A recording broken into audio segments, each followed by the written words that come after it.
아내가 없는 동안 형수와 단둘이 온천에 갔습니다. 제 이름은 이준호입니다. 올해 65살입니다. 저는 철도 공사에서 기관 설비를 관리하다 퇴직했습니다.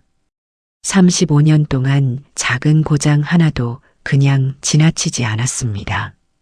나사가 느슨하면 조였고 이상한 소리가 들리면 열차가 멈추기 전에 원인을 찾았습니다. 문제가 생기면 누군가는 먼저 움직여야 한다고 믿었습니다. 가족에게도 그랬습니다. 저는 의논하기보다 먼저 해결했습니다. 아내 김미숙은 그런 저를 답답해했습니다. 당신은 왜 중요한 일을 다 끝낸 다음에 말해요? 미리 말하면 괜히 걱정하잖아. 걱정도 같이 하는 게 부부예요. 아내의 말이 틀리지 않았습니다. 그래도 일이 생기면 저는 다시 혼자 결정했습니다. 제게는 3살 위의 형 이성호가 있었습니다. 형은 집안의 장남이었습니다. 부모님 병원비부터 제 결혼 준비까지 말없이 챙겼습니다. 형수 박정혜는 동네에서 작은 미용실을 운영했습니다. 손님들의 머리를 만지며 하루 종일 웃던 사람이었지요. 하지만 형수는 몇 년 전부터 무릎이 나빠졌습니다. 가게를 정리한 뒤에는 집 밖으로 나가는 날도 줄었습니다. 형은 그런 형수를 설득해 무릎 수술을 받게 했습니다. 수술이 끝나면 함께 강원도 온천에 가기로 했습니다. 그곳은 일반 목욕탕이 아니었습니다. 수영복과 재활복을 입고 남녀가 함께 이용하는 야외 온천이었습니다. 무릎 수술 환자를 위한 수중보행 프로그램도 있었습니다. 형은 객실과 치료 일정까지 예약했습니다. 그러나 여행을 몇 달 앞두고 심근경색으로 세상을 떠났습니다. 형이 세상을 떠나기 전 제게 했던 말이 있었습니다. 정혜 수술 끝나면 온천에 꼭 데려가라. 형이 직접 가야지. 혹시 내가 못 가면 내가 대신 가줘. 그때는 불길한 소리 하지 말라며 웃어넘겼습니다. 하지만 형이 떠난 뒤 그 말은 제 마음에 남았습니다. 갚지 못한 빚처럼 무거웠습니다. 1년 후 형수는 무릎 인공관절 수술을 받았습니다. 수술은 잘 됐습니다. 문제는 재활이었습니다. 형수는 무릎을 굽힐 때마다 이를 악물었습니다. 치료실에서 한 번 중심을 잃은 뒤에는 평행봉 앞에 서는 것조차 거부했습니다. 병실 창가에는 사용하지 않은 보행기가 접힌 채 놓여 있었습니다. 형수님, 재활을 멈추면 안 됩니다. 이 나이에 다시 걸어서 뭘 하겠어요. 수술까지 잘 끝났잖아요. 형수는 창밖만 바라봤습니다. 병원 주차장에 내리는 빗물이 유리창을 길게 타고 흘렀습니다. 걸어도 기다리는 사람이 없잖아요. 저는 더 말하지 못했습니다. 그 무렵 미숙은 출산을 앞둔 딸을 돌보기 위해 다른 지역으로 갔습니다. 한 달 정도 집을 비울 예정이었습니다. 떠나기 전 아내는 제게 몇 번이나 당부했습니다. 형님 문제를 혼자 떠맡지 말아요. 동진이는 해외에 있잖아. 그래도 아들이에요. 같이 의논해야지요. 저는 알았다고 대답했습니다. 하지만 아내가 떠난 다음 날 형이 예약했던 온천 리조트에 전화를 걸었습니다. 예약은 사라지지 않았습니다. 날짜만 바꾸면 수중재활 프로그램을 이용할 수 있다고 했습니다. 저는 형수를 찾아갔습니다. 형수는 거실 소파에 앉아 형의 영정사진을 닦고 있었습니다. 형수님, 온천에 다녀옵시다. 형수의 손이 멈췄습니다. 그 사람도 없는데 내가 거길 왜 가요? 형이 예약해둔 곳입니다. 이제 와서 그 예약을 써서 뭐해요? 형님이 못 지킨 약속을 제가 대신 지키겠습니다. 형수는 한참 동안 저를 바라봤습니다. 그러다 작은 목소리로 물었습니다. 동서가 알면 좋아하지 않을 텐데요. 저는 아내에게 먼저 전화해야 한다는 것을 알고 있었습니다. 하지만 휴대전화 화면을 잠시 바라보다 주머니에 넣었습니다. 재활치료하러 가는 겁니다. 다른 뜻은 없습니다. 출발하는 날, 형수는 지팡이를 짚고 제 차 앞에 섰습니다. 짐은 작은 여행 가방 하나뿐이었습니다. 맨 위에는 형과 함께 쓰려고 샀다는 수영모가 놓여 있었습니다. 형수는 차 문을 열지 못하고 다시 물었습니다. 동서에게 정말 말하지 않아도 되겠어요? 저는 형수의 가방을 트렁크에 넣었습니다. 재활이 끝나면 제가 설명하겠습니다. 그 말을 남기고 차를 출발시켰습니다. 형수는 창밖만 바라봤습니다. 고속도로 양옆으로 겨울산이 길게 이어졌습니다. 뒷좌석에는 지팡이와 작은 여행 가방이 놓여 있었습니다. 강원도의 온천 리조트에 도착했을 때는 해가 기울고 있었습니다. 저는 객실을 따로 예약했습니다. 형수가 옷을 갈아입는 일은 여성 이용 지원 직원에게 부탁해 두었습니다. 온천은 일반 대중탕과 달랐습니다.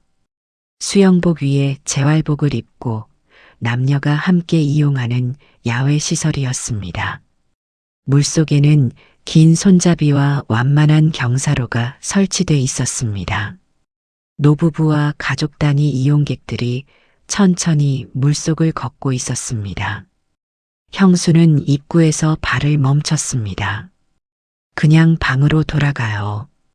여기까지 왔잖아요. 사람들이 우리를 이상하게 보면 어떡해요? 형수는 재활복의 소매를 자꾸 끌어내렸습니다. 시동생과 단둘이 온천에 왔다는 사실이 마음에 걸리는 듯 했습니다. 우리가 왜 왔는지 우리가 알면 됩니다. 형수는 선뜻 움직이지 못했습니다. 수중재활치료사 최은경 씨가 다가왔습니다. 그는 형수의 무릎 상태를 확인한 뒤 오늘은 끝까지 걷지 않아도 된다고 설명했습니다. 물에 들어가 서 있는 것만으로도 첫날 목표는 충분하다고 했습니다. 형수는 손잡이를 붙들고 천천히 물속으로 들어갔습니다. 따뜻한 물이 무릎 위까지 차오르자 굳어있던 어깨가 조금 내려갔습니다. 저는 한 걸음 떨어진 곳에 섰습니다. 발을 들어 올리려 하지 마세요. 바닥을 밀듯이 움직이세요. 치료사의 말에 형수는 조심스럽게 한 발을 내디뎠습니다. 두 번째 걸음에서 얼굴이 일그러졌습니다. 아파요. 그럼 여기서 쉬어요. 포기하라고는 안 하네요. 쉬는 것과 포기하는 건 다릅니다. 형수는 손잡이를 놓지 않은 채 숨을 골랐습니다. 그날 형수는 수중보행로의 절반을 걸었습니다. 물 밖으로 나왔을 때 이마에는 땀이 맺혀 있었습니다. 하지만 병원 치료실에서 보이던 체념은 조금 옅어져 있었습니다. 저녁에는 야외 벤치에 나란히 앉았습니다. 형수는 가방에서 낡은 수영모를 꺼냈습니다. 그 사람하고 같이 쓰려고 샀어요. 형수가 모자의 가장자리를 손가락으로 문질렀습니다. 예약을 취소하면 정말 끝나는 것 같았어요. 형님도 형수님이 여기 오길 바랐을 겁니다. 무릎이 나으면 같이 걷자고 했어요. 형수는 어두워진 산책로를 바라봤습니다. 그런데 이제 걸어도 같이 갈 사람이 없잖아요. 저는 휴대전화에 남아있던 형의 음성 메시지를 재생했습니다. 형의 목소리가 작게 흘러나왔습니다. 정혜에게 무리시키지 말고 천천히 걷게 하라는 말이었습니다. 형수는 고개를 숙였습니다. 울음소리는 없었습니다. 대신 수영모 위로 눈물이 한 방울 떨어졌습니다. 그날 밤 아내에게 전화가 왔습니다. 저는 형수의 재활을 돕기 위해 지방에 왔다고만 말했습니다. 온천이라는 말은 하지 않았습니다. 다음 날 오전 리조트 직원이 찍어준 가족사진 뒤편에 저와 형수가 함께 찍혔습니다. 사진 속 저는 물속에서 형수의 팔을 받치고 있었습니다. 그 사진은 지역 동창 단체 대화방을 거쳐 아내에게 전달됐습니다. 점심 무렵 휴대전화가 울렸습니다. 당신 지금 어디예요? 아내의 목소리는 낮고 차분했습니다. 저는 더 숨길 수 없었습니다. 형수님 재활 때문에 온천에 왔어. 온천에 갔다는 말은 왜 안 했어요? 괜히 오해할까봐 그랬어. 전화기 넘어가 잠시 조용해졌습니다. 저는 그 침묵이 화보다 더 무거웠습니다. 잠시 뒤 아내가 물었습니다. 내가 오해할 사람이라서 숨긴 거예요? 아내의 질문에 바로 대답하지 못했습니다. 형수와 온천에 온 목적은 분명했습니다. 형이 남긴 약속을 지키고 형수의 재활을 돕기 위해서였습니다. 그러나 왜 미리 말하지 않았는지는 저도 알고 있었습니다. 아내가 반대할까 두려웠습니다. 설명하고 설득하는 과정이 번거롭다고 생각했습니다. 딸아이 출산도 얼마 안 남았잖아. 괜히 걱정할까봐 그랬어. 나는 형님을 돕지 말라고 한 적 없어요. 아내의 목소리가 조금 떨렸습니다. 그런데 당신은 내가 반대할 거라고 미리 정했어요. 그런 뜻은 아니야. 좋은 일을 하면서 왜 나를 나쁜 사람으로 만들어요? 통화는 짧게 끝났습니다. 저는 한동안 꺼진 휴대전화 화면만 바라봤습니다. 형수는 제 표정을 살피다가 고개를 숙였습니다. 나 때문에 동서랑 싸운 거예요? 형수님 때문이 아닙니다. 그 말은 사실이었습니다. 문제는 늘 혼자 결정하는 제 방식에 있었습니다. 하지만 당장 무엇부터 바로잡아야 할지 알 수 없었습니다. 다음 날 수중 재활 시간에 형수는 전날보다 먼저 물속으로 들어갔습니다. 오늘은 혼자 손잡이를 잡아볼게요. 저는 불안했지만 한 걸음 뒤에서 따라갔습니다. 형수는 천천히 발을 밀었습니다. 세 걸음, 네 걸음이 이어졌습니다. 그때 뒤쪽에서 아이 하나가 뛰어갔습니다. 물이 크게 튀었습니다. 형수의 어깨가 움찔했습니다. 발이 미끄러지며 몸이 옆으로 기울었습니다. 저는 급히 형수의 팔을 붙잡았습니다. 넘어지지는 않았습니다. 하지만 형수의 얼굴은 하얗게 굳어 있었습니다. 괜찮습니다. 안 넘어졌어요. 형수는 제 손을 뿌리치듯 놓았습니다. 당신이 잡아줬으니까요. 다음에는 손잡이를 더 단단히 잡으면 됩니다. 다음이 어디 있어요? 형수는 물 밖으로 나갔습니다. 젖은 재활복 자락에서 물이 바닥으로 떨어졌습니다. 역시 나는 안 돼요. 한번 놀란 것뿐입니다. 병원에서도 그랬어요. 이번에도 그랬고요. 그래도 다시 해봐야지요. 형수가 걸음을 멈추고 저를 돌아봤습니다. 언제까지 누군가한테 기대서 살아요? 저는 기대는 날도 있어야 혼자 걷는 날이 온다고 말했습니다. 하지만 형수는 듣지 않았습니다. 객실로 들어간 뒤 문을 잠갔습니다. 안에서는 아무 소리도 들리지 않았습니다. 저는 복도 의자에 앉았습니다. 형의 부탁을 지켜야 한다는 생각만 했습니다. 형수가 정말 이곳에 오고 싶었는지는 제대로 묻지 않았습니다. 재활을 포기하면 안 된다는 말도 형수를 위한 것이라고 믿었습니다. 하지만 제가 정한 방향으로 끌고 가고 있었는지도 몰랐습니다. 해가 진 뒤 리조트 로비에서 익숙한 목소리가 들렸습니다. 아내가 여행 가방을 들고 서 있었습니다. 미숙은 저를 지나쳐 형수의 객실 앞으로 갔습니다. 문이 열리자 형수는 놀란 표정으로 뒤로 물러났습니다. 동서 미안해요. 형님이 왜 미안해요? 미숙은 객실 안으로 들어가 형수와 마주 앉았습니다. 저는 문가에 서 있었습니다. 아내는 사진도 온천도 따지지 않았습니다. 형님은 왜 재활을 그만두려고 했어요? 형수는 한동안 무릎 위의 수건만 만졌습니다. 아파서 그래요. 그것만은 아니잖아요. 긴 침묵이 흘렀습니다. 형수의 손끝이 떨렸습니다. 걸을 수 있게 되면 다시 혼자 살아야 하잖아요. 형수는 아픈 동안에는 병원 사람도 오고 가족도 찾아왔다고 했습니다.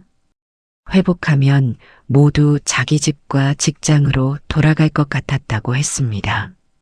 남편이 없는 집에서 혼자 장을 보고 혼자 밥을 먹는 것이 두려웠던 것입니다.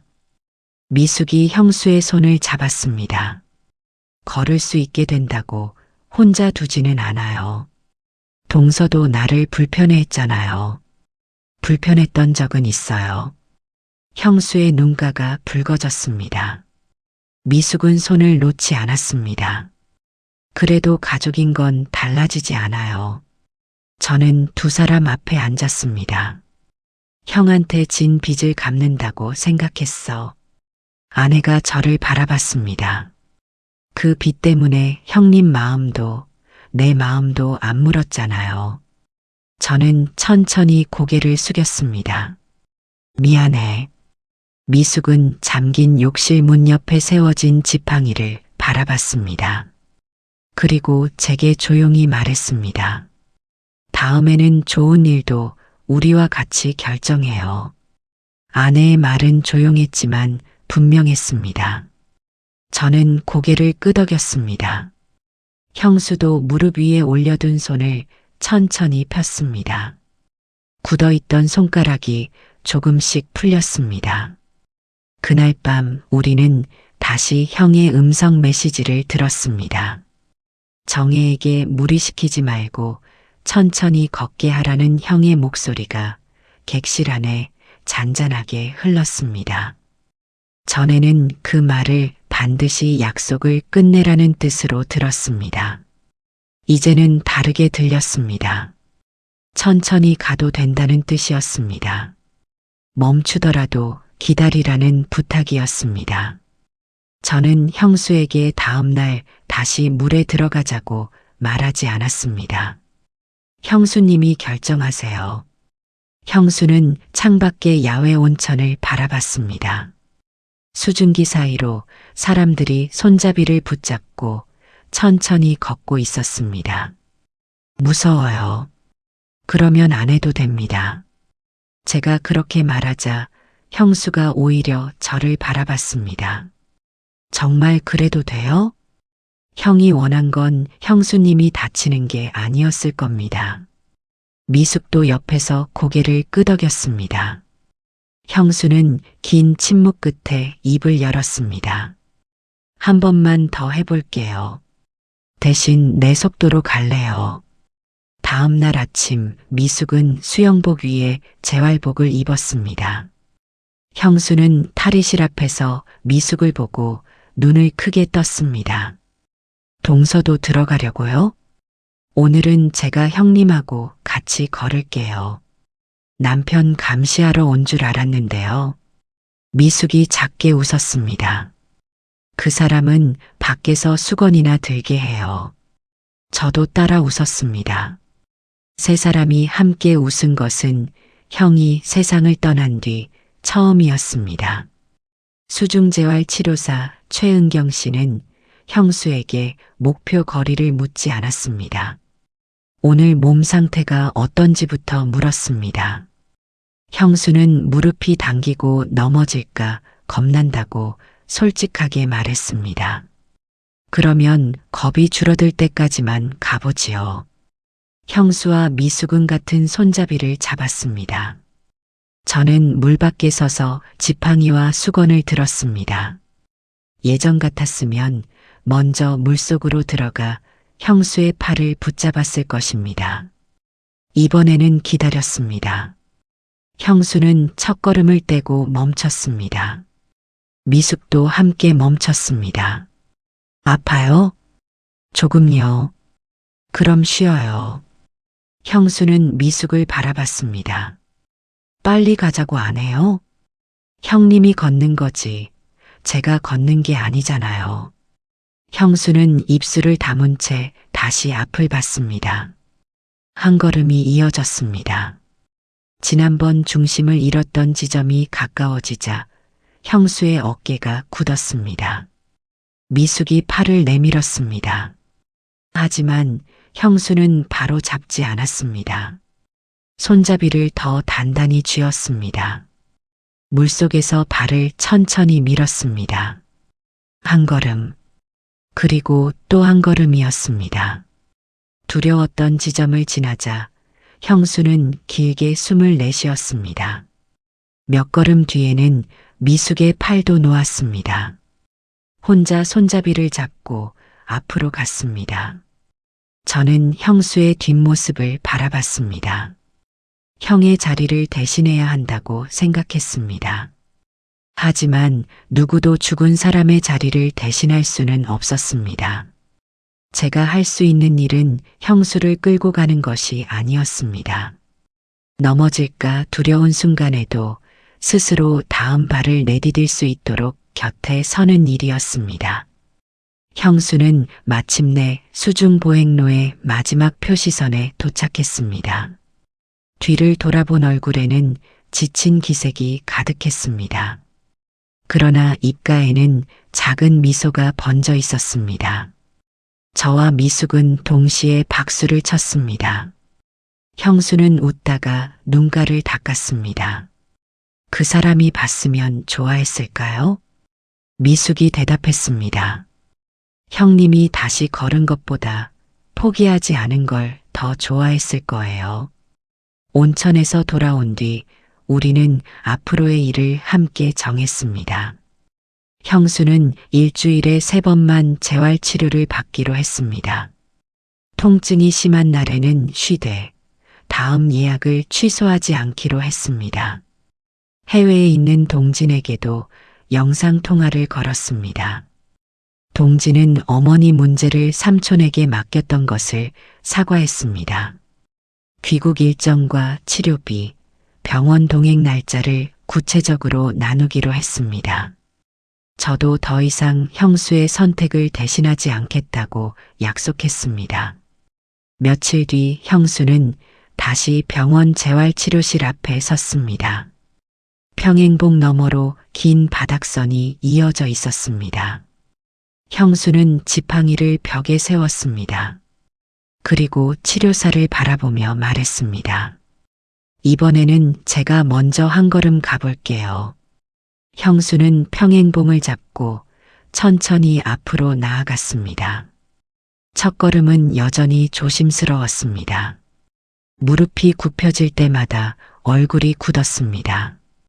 그래도 멈춘 뒤에는 다시 발을 옮겼습니다. 재활은 생각처럼 빠르지 않았습니다. 통증이 심한 날에는 치료실 앞까지 갔다가 돌아오기도 했습니다. 어떤 날은 운동을 마친 뒤 소파에 앉아 한동안 말이 없었습니다. 그러나 형수는 더 이상 모두 그만두겠다고 하지 않았습니다. 오늘은 여기까지만 할게요. 잘하셨어요. 다음에 다시 하면 되지요. 예전 같았으면 저는 한 걸음만 더 가자고 재촉했을 것입니다. 이제는 형수가 정한 끝을 존중했습니다. 아내도 달라졌습니다. 형수를 돕는 일을 혼자 떠맡지 않았습니다. 병원에 함께 갈 수 없는 날에는 솔직히 말했습니다. 형님, 오늘은 제가 딸아이에게 가봐야 해요. 괜찮아요. 동진이가 영상통화로 같이 있어준대요. 해외에 있던 조카 동진도 정기적으로 귀국했습니다. 처음에는 어머니의 운동 횟수와 병원비만 확인했습니다. 시간이 지나자 다른 것을 묻기 시작했습니다. 엄마, 걸을 수 있게 되면 제일 먼저 어디 가고 싶어? 형수는 한참 생각했습니다. 내 아버지한테 가야지. 몇 달 뒤 우리는 형의 묘를 찾았습니다. 묘소까지는 완만하지만 긴 산길이 이어졌습니다. 예전에 형수는 차에서 내려 입구만 바라보다 돌아갔습니다. 이번에는 지팡이를 짚고 직접 걸었습니다. 저와 미숙은 조금 떨어진 뒤에서 따라갔습니다. 형수가 멈추면 우리도 멈췄습니다. 숨을 고를 때까지 누구도 팔을 잡지 않았습니다. 형수님, 괜찮으세요? 괜찮아요. 쉬었다 가면 돼요. 그 말은 온천에서 제가 했던 말과 같았습니다. 쉬는 것과 포기하는 것은 달랐습니다. 형수는 마침내 묘비 앞에 도착했습니다. 가방에서 작은 수건을 꺼냈습니다. 온천 리조트에서 사용했던 수건이었습니다. 형수는 묘비의 먼지를 천천히 닦았습니다. 여보, 나 다녀왔어요. 산바람이 잔디 끝을 흔들었습니다. 당신 없이도 수중보행로 끝까지 갔어요. 형수는 잠시 말을 멈췄습니다. 그리고 뒤에 서 있는 저와 미숙을 바라봤습니다. 아니, 혼자는 아니었어요. 미숙이 형수 곁에 앉았습니다. 형님, 앞으로도 혼자 두지 않을게요. 형수는 미숙의 손을 잡았습니다. 고마워요. 동서한테 괜한 짐이 될까봐 겁났어요. 짐이 되기 전에 말해주세요. 우리도 힘들면 말할게요. 저는 형의 묘 앞에 섰습니다. 오랫동안 마음에 품고 있던 말을 꺼냈습니다. 형, 약속 지켰어. 미숙이 제 팔을 가볍게 건드렸습니다. 당신 혼자 지킨 거 아니에요. 저는 형수와 아내를 바라봤습니다. 처음에는 형이 남긴 부탁을 제가 끝내야 한다고 생각했습니다. 그래서 아내에게 숨겼고 형수의 마음도 제대로 묻지 않았습니다. 좋은 뜻이면 과정은 중요하지 않다고 여겼습니다. 하지만 약속은 혼자 완성하는 일이 아니었습니다. 남은 사람들이 서로의 마음을 묻고 감당할 수 있는 만큼 나누는 일이었습니다. 그래, 우리가 같이 지켰어. 산을 내려오는 길에 형수는 2번 멈췄습니다. 그래도 다시 걸었습니다. 미숙은 형수의 옆에서 속도를 맞췄고 저는 한 걸음 뒤에서 지팡이가 미끄러지지 않는지만 살폈습니다. 아내가 없는 동안 형수와 단둘이 떠났던 온천 여행은 끝났습니다. 그 여행은 제게 형의 부탁보다 더 큰 것을 남겼습니다. 가족을 돕는다는 것은 상대를 대신해 결정하는 일이 아니었습니다. 넘어질까 두려울 때 곁을 내어주는 것, 쉬고 싶을 때 기다려주는 것, 그리고 다시 혼자 걸을 준비가 되었을 때 조용히 손을 놓아주는 일이었습니다. 형수는 천천히 산길을 내려갔습니다. 이번에는 누구의 약속 때문이 아니라 자신의 남은 삶을 향해 걷고 있었습니다. 오늘 이야기는 어떻게 보셨나요? 여러분이라면 가족과의 약속, 그리고 서로의 마음 사이에서 어떤 선택을 하셨을지 댓글로 남겨주세요. 영상이 마음에 닿으셨다면 구독과 좋아요도 부탁드립니다.